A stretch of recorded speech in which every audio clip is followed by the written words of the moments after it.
ہم یہ دیکھتے ہیں کہ رسول اللہ صلی اللہ علیہ وسلم کے دور میں جو معجزے ہوئے ہیں نا، ان معجزوں کو دیکھ رہے ہوتے ہیں. معجزہ اللہ کی طرف سے ہوتا ہے، اس میں پیغمبر کی مرضی بھی شامل حال نہیں ہوتی. پیغمبر کا حکم ہے گراؤنڈ ریئلٹی کو دیکھ کر اسباب کے تانے بانے جوڑ کر آپ نے فیصلہ کرنا ہے. باقی اگر معجزہ دکھانا ہوگا وہ کون دکھائے گا؟ اللہ دکھائے گا. وہ اللہ کی مرضی ہے، وہ اللہ نے کیسے کرنا ہے. جو کام اللہ کا ہے اس میں ہم اپنے آپ کو آزمائش میں ڈال رہے ہیں، ہم اس پہ نظر رکھے ہوئے ہیں. جو اللہ نے ہمارے ذمہ لگایا ہے اس میں ہم دلچسپی نہیں لے رہے. نہیں آ رہی بات میرا خیال ہے سمجھ میں؟ تو دنیا میں اللہ کا اصول ہے جو کامیابی کے اسباب اختیار کرے گا، چاہے وہ مذہبی کامیابی ہو یا دنیاوی کامیابی ہو، کامیابی اس کو ملے گی. جو اسباب اختیار نہیں کرے گا اس کو کامیابی نہیں ملے گی. اللہ کا بنایا ہوا قانون ہے. جو روٹی کھائے گا اس کا پیٹ بھرے گا، نہیں کھائے گا الٹا لٹک کے دعائیں مانگے، چلے کاٹے، جنگلوں میں جا کے اور وقف کرتے اپنے آپ کو. سب کچھ ملے گا، روٹی نہیں ملے گی، مر جائے گا بھوک سے، اور خودکشی کا گناہ بھی ملے گا اس کو. نہیں آ رہی میرے خیال ہے بس. ہمارے ایک دوست ہے، وہ تبلیغ میں نئے وقت لگا کر آئے نا. اب تبلیغ کے اکابر تو یہ باتیں نہیں سکھاتے، ان پہ مسالہ لگ گیا زیادہ. وہ اب اکابر سے بھی آگے نکل گئے. بعض لوگوں کو مسالہ زیادہ لگ جاتا ہے، جونپور کے قاضی بن جاتے ہیں. آ کے ہماری مسجد میں بیان کر رہے ہیں کہ تم اگر جو ہے نا اللہ کے راستے میں نکلو گے تو بیوی بچوں کا اللہ خود کفیل ہو جائے گا. یعنی ان کے خرچے پانی کی ضرورت، ان کو خرچہ پانی دینے کی ضرورت نہیں ہے، بس اللہ کے راستے میں نکلو، پیچھے اللہ ان کو خود کھلائے گا. اللہ پہ توکل کرو. ہمارے استاذ بھی وہ تبلیغ میں بہت وقت لگاتے تھے، عالم تھے وہ، انہوں نے پکڑ لیا اس کو بیان کے بعد. انہوں نے بولا اللہ کے بندے کہ یہ تبلیغ کے اکابر کی تعلیمات نہیں ہے. اس طرح کی چند چیزیں لوگ دیکھ کے نا تبلیغ سے بدگمان ہوتے ہیں. تبلیغ سے بھائی یہ ایک آدمی ہے نا، یہ اس کو مسالہ جونپور کا قاضی بن گیا ہے، یہ مسالہ زیادہ لگ گیا ہے. یہ تھوڑی کہ تبلیغ والے یہ چیزیں سکھا رہے ہیں. تبلیغ میں جب آپ جاؤ گے تو پہلے یہ دیکھتے ہیں یونیورسٹی سے چھٹیاں ہیں یا نہیں ہیں. ہم نے خود ایسے کتنے لوگ لڑکے گئے ہیں، وہ بتاتے ہیں کہ انہوں نے پرائیویٹ سے ہمیں واپس کیا کہ آپ کی یونیورسٹی کی بھی چھٹی نہیں ہے، پڑھائی آپ کی ہر جگہ ضائع ہو جائے گی، تو آپ جاؤ چھٹیوں میں آنا. وہ تو خود سکھا رہے ہوتے ہیں. لیکن نیچے بعض لوگوں کو مسالہ زیادہ، اس کو مسالہ اتنا لگ گیا. اس نے کہا کہ بھائی بیان میں کہہ رہے ہیں کہ بھائی کہ جو ہے نا وہ آپ بیوی بچوں کی پرواہ چھوڑ دو، تبلیغ میں نکلو، کھلائے گا کون؟ اللہ. کیونکہ اللہ پہ توکل کرو گے تو. ہمارے استاذ مفتی بھی تھے، انہوں نے پکڑ لیا اس کو. کہنے لگے خدا، وہ تھے بھی پٹھان. وہ بڑا غصے والے نا، ایسی بڑی بڑی آنکھیں نکال کے نا جب کسی کو دیکھتے تھے لوگ ڈر جاتے تھے. ایک دن میں نے اسے یہاں بیان کروایا، لوگ کہنے بھائی بہت خطرناک استاد ہیں. وہ نا ان کی آنکھیں بھی بڑی بڑی، اچھا طبیعت میں جوش بھی بہت ان کے، ایسے کر کے نا وہ غصے میں. انہوں نے بلا لیا اس کو، انہوں نے گڈی سائڈ پہ لاؤ بیان کے بعد نا. شکر ہے بیان میں نہیں روکا اس کو. انہوں نے کہا ادھر آؤ. انہوں نے بولا تم نے جو یہ بتایا ہے کہ بیوی بچوں کے حقوق پورے کیے بغیر تبلیغ میں نکل جاؤ، تو تبلیغ میں جائے گا کیا سیکھنے کے لیے؟ اسلام سیکھنے کے لیے جائے گا نا، یا اسلام کی تبلیغ کرنے کے لیے جائے گا؟ تو اسلام تو دو چیزوں کے نام ہے، اللہ کے حقوق اور مخلوق کے حقوق. تو مخلوق میں تو والدین بیوی بچے سب سے پہلے، انہی کے حقوق کو توڑ کے جائے گا تو سکھائے گا کیا؟ آدھا اسلام تو تم نے کیا کر دیا، ختم کر دیا. بچا کیا ہے؟ نہیں یہ بات سمجھ میں. تو مجھے ان کا اسٹائل بڑا اچھا لگا کہ ایسی ٹو دا پوائنٹ بات کی نا انہوں نے. مفتی تھے نا، تو انہوں نے بات کیا کہ انہوں نے کہا کہ بھائی تو جب جائے گا اسلام سکھانے کے لیے، تو اسلام نام کس چیز کا ہے؟ اللہ کے حقوق. اور آدھا اسلام اللہ کے حقوق، آدھا کس کا؟ مخلوق کے حقوق. تو مخلوق میں ماں باپ، بیوی اور بچے، یہ تو سب سے پہلے ہے نا. تو انہی کے حقوق توڑ کے جب تو تبلیغ میں جائے گا تو آدھا تو اسلام تو نے کیا کر دیا، ختم ہی کر دیا. اب سکھائے گا کیا لوگوں کو؟ انہوں نے کہا یہی چیز تو آپ تبلیغ میں نکلتے ہو سکھانے کے لیے کہ اللہ کے حقوق بھی پورے کرو اور ماں باپ اور بیوی بچوں کے حقوق بھی پورے کرو. تو یہ تو کرنے پڑیں گے، تو فرض عین ہے. سمجھ میں آ رہی بات کہ نہیں آ رہی؟ تو اب اس میں بھی کیا ہوا، اس نے مقصد کو کیا بنا لیا؟ ذریعہ بنا لیا. سوری، ذریعے کو کیا بنا لیا؟ مقصد بنا لیا. اپنی سوچ سے نا کہ جو تبلیغ میں نکلنے ہی کو کیا بنا لیا؟ مقصد بنا لیا. حالانکہ وہ مقصد نہیں ہے، وہ مقصد تک پہنچنے کا ایک ذریعہ ہے. تو اسی اب مقصد تو ہے کہ اللہ کے حقوق بھی پورے ہوں اور مخلوق کے حقوق بھی پورے ہوں. تو مقاصد پہ کبھی سمجھوتا، سمجھ لو، خوب سمجھ لو، کبھی بھی سمجھوتا نہیں ہوتا، ذرائع پہ سمجھوتا ہوتا ہے. ذرائع میں یہ ہے کہ بھائی ابھی یہ ہے کہ بھائی یہ ابھی جیسے ایک آدمی کو پتا ہے کہ کھانے کو گھر میں روٹی نہیں ہے، میں جماعت میں نکلوں گا تو میں راشن پانی کا انتظام نہیں کر سکتا. تو اس وقت کیونکہ ذریعہ ہے نا، تو ذریعے کو کیا کیا جائے گا؟ قربان. ذریعے کو قربان کیا جائے گا. اور تبلیغ کے اکابر بھی یہی کہتے ہیں. بھائی وہ پوچھتے ہیں کہ کیا گھر میں کیا انتظام کر کے جا رہے ہو، کتنے پیسے چھوڑ کے جا رہے ہو؟ اگر کہ کچھ بھی نہیں چھوڑ کے جا رہا تو کہیں گے بھائی پھر وہ جانے نہیں دیتے. وہ کہتے ہیں پہلے انتظام تو کرو نا، گھر میں کھانے پینے کا انتظام کرو. تو اسی طرح خوب اچھی طرح سمجھ لو، بات سے بات چلتی ہے، میرا اصل بیان ہی رہ جاتا ہے، لیکن یہ ساری باتیں کام کی ہوتی ہیں نا. ہمیں کیا ہمیں وہی بات ہے نا، مقصد کو دیکھنا ہے نا. ذریعے کو تھوڑی دیکھنا ہے یار, جو مقصد ہے نا وہ تو یہی ہے کہ دین کی نالج آئے اور عمل کی توفیق ملے نا, تو وہی ہے نا کانسیپٹ کلیئر ہو بہت ساری چیزوں میں.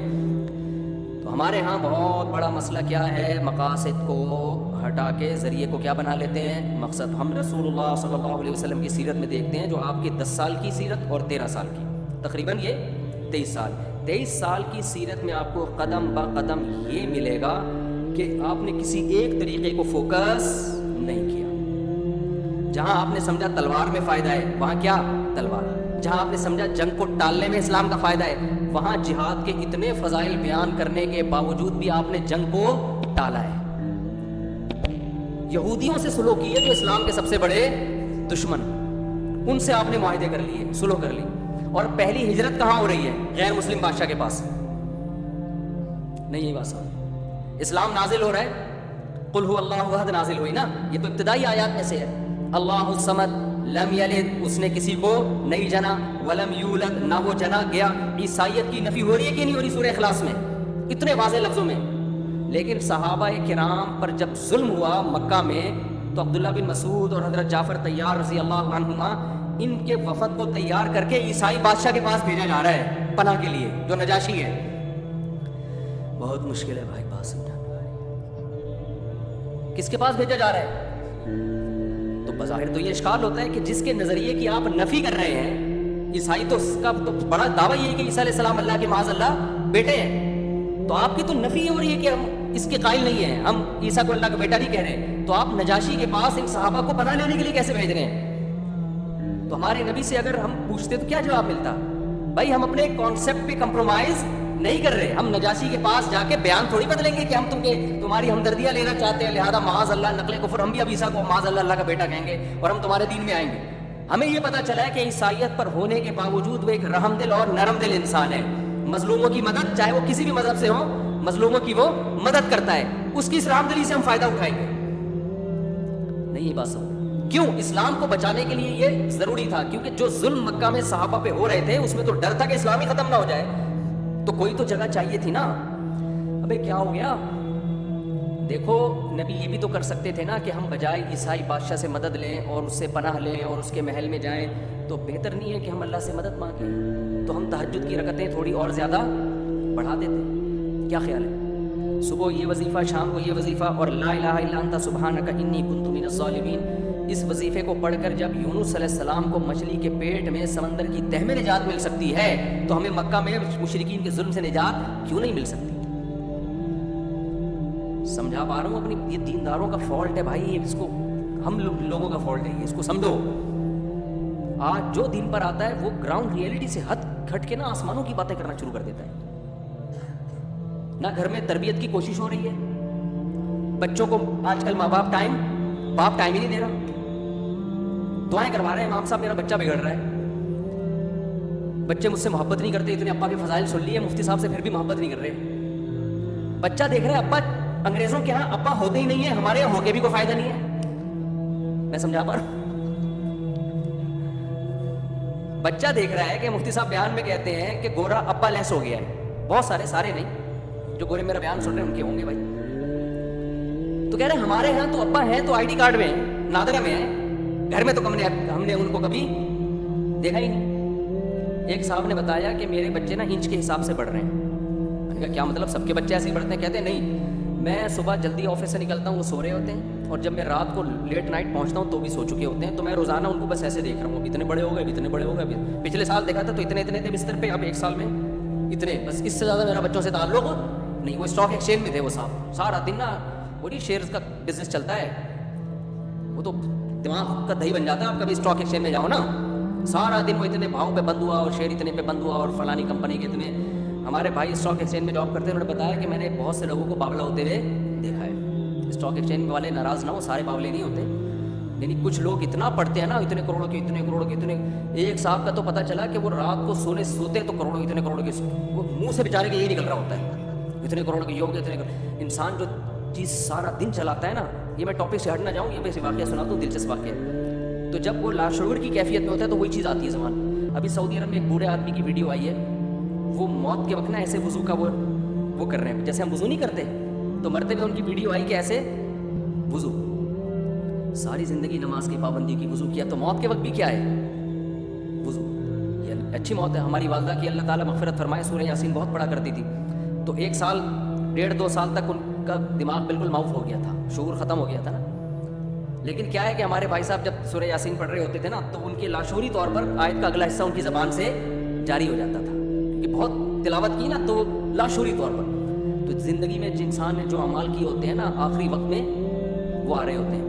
آج ایک جامعہ میں ایک طالب علم نے پتہ نہیں کسی کا واقعہ سنایا کہ وہ جو ہے جب کوئی کسی کی پتہ نہیں موت کا وہ وقت بتا رہے تھے، کیا الٹی باتیں جو اس کے دماغ میں بنی وہی باتیں الٹی کرتے ہوئے دنیا سے چلا گیا. لوگ اس کو کہہ رہے ہیں بھائی تو کلمہ پڑھ لے، تو کچھ وہ کہ نہیں. ایک تو میں اپنا دلچسپ واقعہ سناتا ہوں. ہمارے ایک اچھا جو آدمی شراب پیتا ہے نا، وہ بھی بالکل صحیح باتیں شروع کر دیتا ہے. اس پر تو میرے پاس ایک اتنا خاندانی واقعہ ہے، میں سنا ہوں آپ حیران ہو جائیں، لیکن اس سے ایک فرقہ وہ جو ہے نا فرقہ واریت کی آگ لگنے کا، قوم پرستی کی آگ لگنے کا خطرہ ہے. اس کا ایک لیڈر تھا جو جس کی وہ ہر وقت تعریفیں کرتا تھا کرنا. ایک دن وہ شراب پی کے نکلا ہوا، تو اپنے لیڈر کو دبا کے گالیاں دے رہا ہے. ہم نے کہا آج کیا ہو گیا؟ آپ تو اس کی بڑی تعریفیں کہہ رہے ہیں، ہم نے قبر میں جانا ہے، اللہ کو جواب دینا ہے، سب کو پتہ ہے کون ٹھیک ہے کون غلط ہے. ہم تو مفاد ہے ہمارا، اس لیے ہم نے اس سے تعلق رکھا ہوا ہے. پی ہوئی تھی اس نے نا، پیا ہوا آدمی سے پینے کا ایک نقصان یہ بھی ہے، صحیح بتانا شروع کر دیتے. جو میاں اپنی بیویوں کی بہت تعریفیں کرتے ہیں نا، میں ان خواتین سے کہتا ہوں کبھی پی کے آیا ہو نا، پھر دیکھو کیا کہہ رہے ہیں، وہ صحیح سے نکل رہا ہوگا. اور اگر آپ یہ دیکھنا چاہتے ہو نا آپ کی بیوی کے سچی مچی میں آپ کے بارے میں اس کے دل میں کیا، پلاؤ تھوڑی سی، پلا نہیں دینا، مذاق کر، پھر دیکھو کیا نکلتا ہے. شراب میں نا آدمی صحیح باتیں کر رہا ہوتا ہے بعض دفعہ. تو ہمارے ایک دوست تھے، میں 2005 کی بات ہے، میں دوسری شادی پر بہت بات کرتا تھا نا اس وقت، تو بہت زیادہ تھا اس میں، کیونکہ میری مخالفت بہت ہو رہی تھی. ہر سطح پہ لوگ کہتے تھے، بعض دیندار لوگ بھی، بعض اہل علم بھی مخالفت کرتے تھے کہ بھئی یہ صحیح کام نہیں ہے، غلط ہے، سوسائٹی اس کو قبول نہیں کرے گی. میں کہتا یار اتنی عورتیں کہاں جائیں گی، ان کو کیا کریں جو بیوہ طلاق یافتہ. اتنی میری ڈیبیٹ ہوتی تھی کہ ساری رات بعض دفعہ بحث میں گزرتی تھی. اب تو پھر بھی لوگوں نے کچھ نہ کچھ ذہنی طور پر اس کو ایکسیپٹ کر لیا. پہلے تو کوئی سنتا نہیں تھا. اب کیا ہوتا کہ سبق میں بھی نا، جس دن جیسے ہمارا سبق جلدی ختم ہو گیا، ٹائم ملا، تو طلبہ کو میں موٹیویٹ کرتا تھا، تعدد زوجات سمجھاتا تھا. ایک طالب علم کو مسئلہ زیادہ لگ گیا.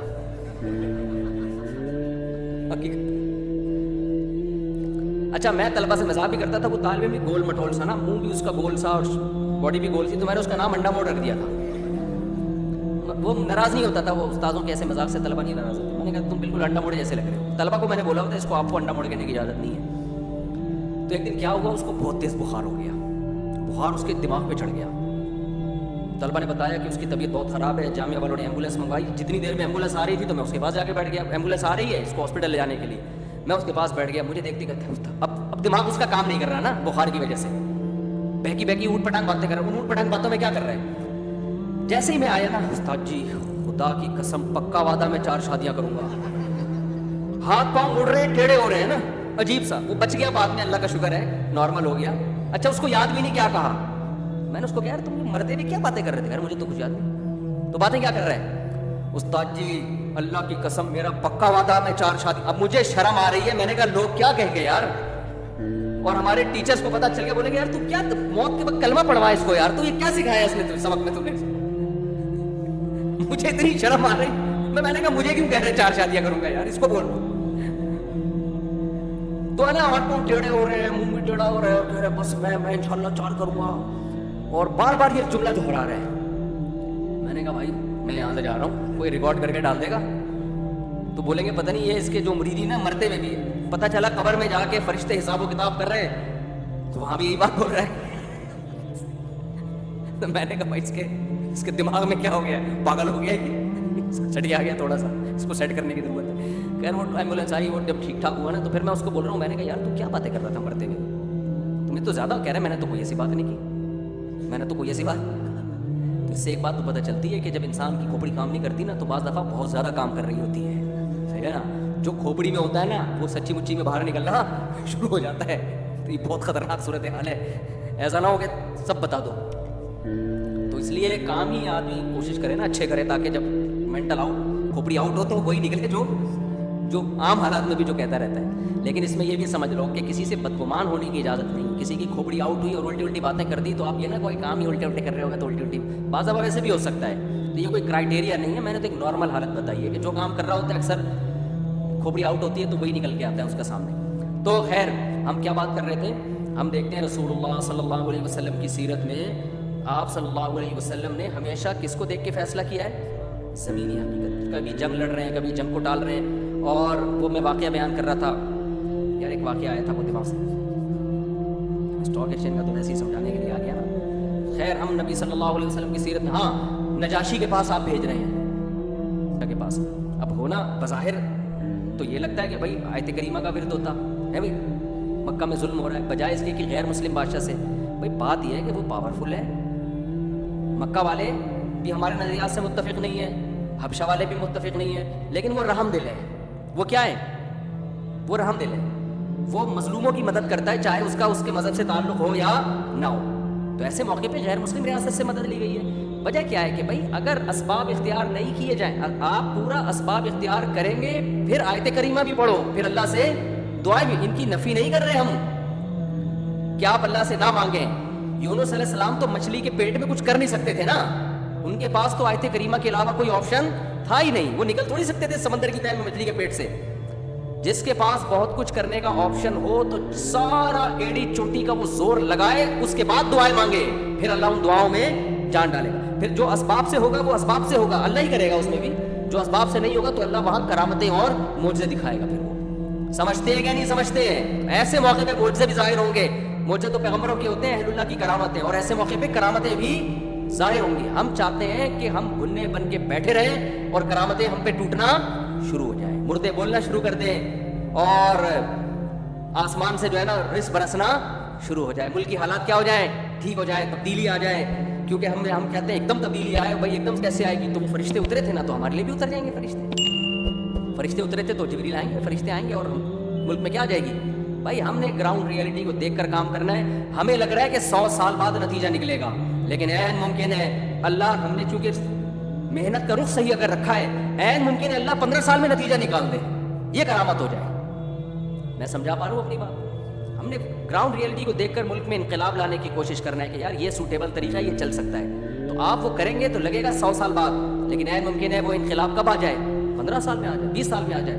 رخ آپ کا صحیح ہونا چاہیے. اگر رخ ہی صحیح نہیں ہے میرے بھائی, 100 کیا 1000 سال بھی ہو جائیں گے نا, اور دھستے چلے جاؤ گے اور دبتے چلے جاؤ گے. سمجھتے ہو کہ نہیں سمجھتے ہو. تو خیر میں نے بات یہاں سے شروع کی تھی. یار ایک تو یہ گھڑی بھی دیکھو, اسباب دیکھو. اچھا یہ ٹائم صحیح کر دیا ہے, ورنہ ہمیشہ یہ 10 بجا رہی ہوتی ہے, 11 بجا رہی ہوتی ہے, 12 دوپہر کے.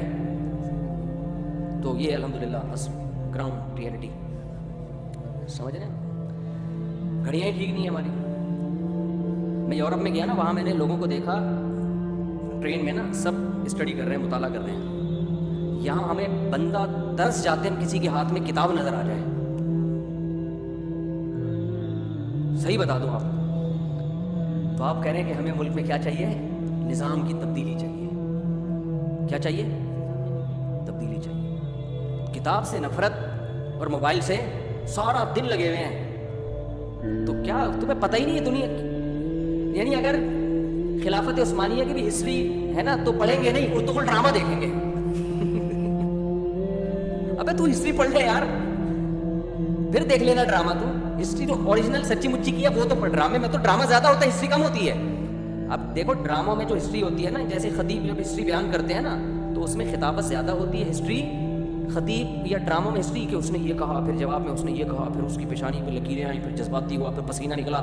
ابے اتنا کون بیٹھ کے لکھ رہا ہوتا ہے, یہ تھوڑی ہوتا ہے. اس میں ڈرامہ زیادہ ہوتا ہے, ہسٹری بہت تھوڑی سی ہوتی ہے. خیر تو میں یہ عرض کر رہا تھا کہ اللہ تعالیٰ جو ہے نا باطل کو پنپنے نہیں دیتے. اب کوئی بھی جذباتی طریقے سے بھی آئے گا, یا کوئی بھی اکابر سے آپ کو علماء سے ہٹائے گا, جو صحیح جو سلسلہ صدیوں سے چلا آ رہا ہے, تو وہ تھوڑا دن چلتا ہے, اس کی موت کے ساتھ ہی وہ سیٹ اپ ختم. اور ان باطل لوگوں میں ایک چیز مشترک ہے کہ ان کا چونکہ کوئی استاذ نہیں ہوتا نا, لہذا ان کے جو شاگرد ہوتے ہیں وہ خود استاذ کے ٹریک سے بھی ہٹ جاتے ہیں. ان میں 4-5 سلسلوں تک کوئی بھی ایک بھی ایسی شخصیت نہیں ہے جو 4-5 نسلوں تک سب کے نظریات سیم ہوں. اگلے کے بالکل اور ہٹے ہوئے ہوں گے, اس سے اگلا بالکل کنٹرول سے باہر ہوگا, اس سے اگلا ایک نیا فرقہ بنا رہا ہوگا.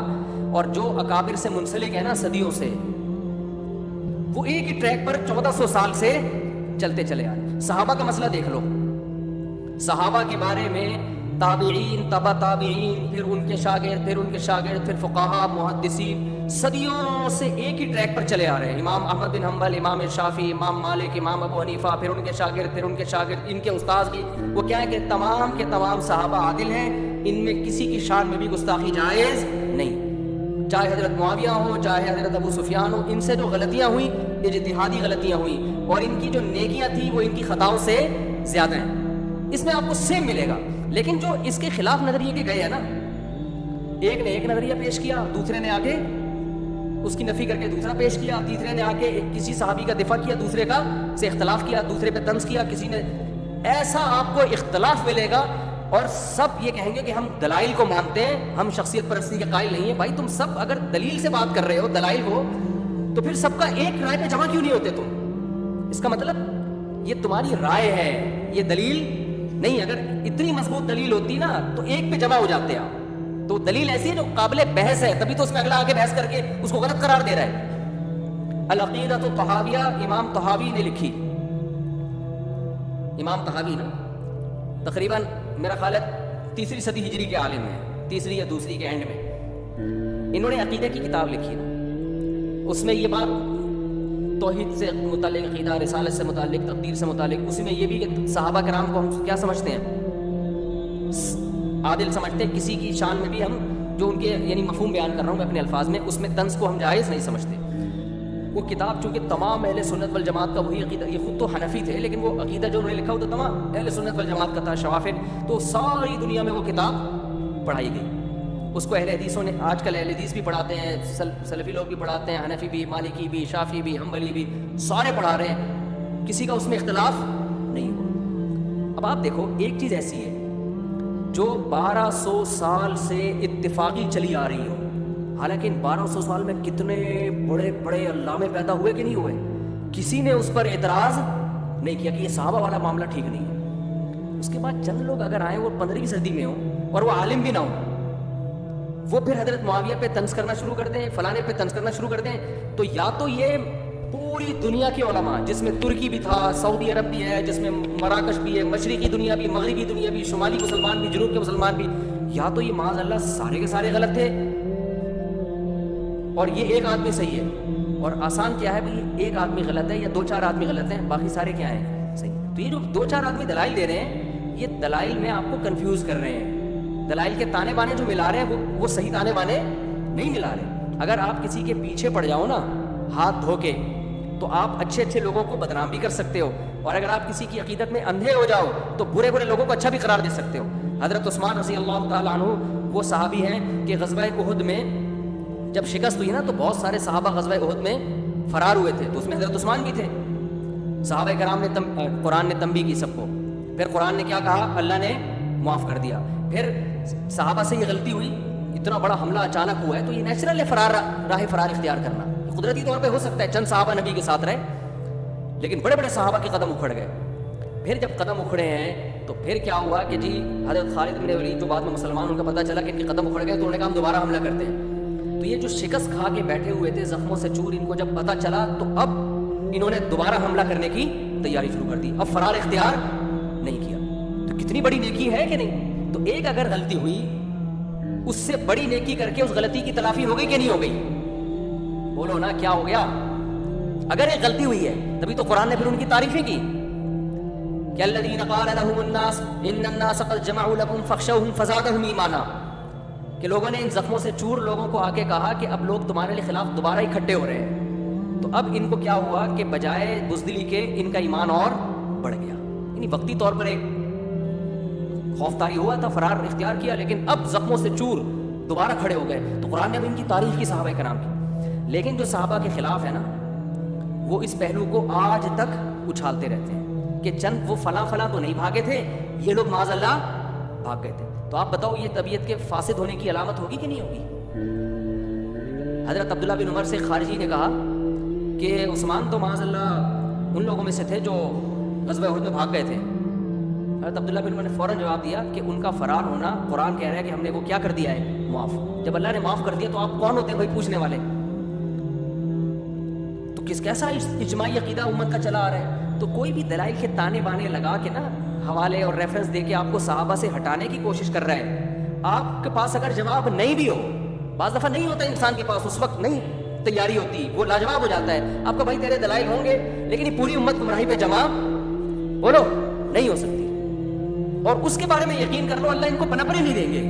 یہ 2-4 چلے گا تھوڑا عرصہ, یعنی اس طرح کے لوگ جو بھی صحابہ کے خلاف, اگلی نسل چینج ہو جائے گی, یا اگلی نسل کوئی نیا فرقہ لے کر آئے گی. یعنی باطل فرقہ زیادہ عرصہ چلتا نہیں ہے, ان کے نظریات چینج ہوتے رہتے ہیں. آپ بدعتوں کو دیکھ لو نا. آپ مجھے بتاؤ ربیع الاول میں ہر سال بدعتوں کا اسٹائل چینج ہو رہا ہے کہ نہیں ہو رہا؟ 100 سال پہلے جس طرح ربیع الاول منایا جا رہا تھا, جو بھی بدعتی لوگ کر رہے تھے, 100 سال کے بعد چینج, اگلے 100 سال میں اور زیادہ چینج. تو ایک بدعت کنٹینیو کبھی بھی نہیں چلتی. سنت کنٹینیو 1400 سال سے چلی آ رہی ہے, سمجھتے ہو کہ نہیں سمجھتے؟ تو جو چیز کنٹینیو نہیں چل رہی اس کا مطلب اللہ اسے پنپنے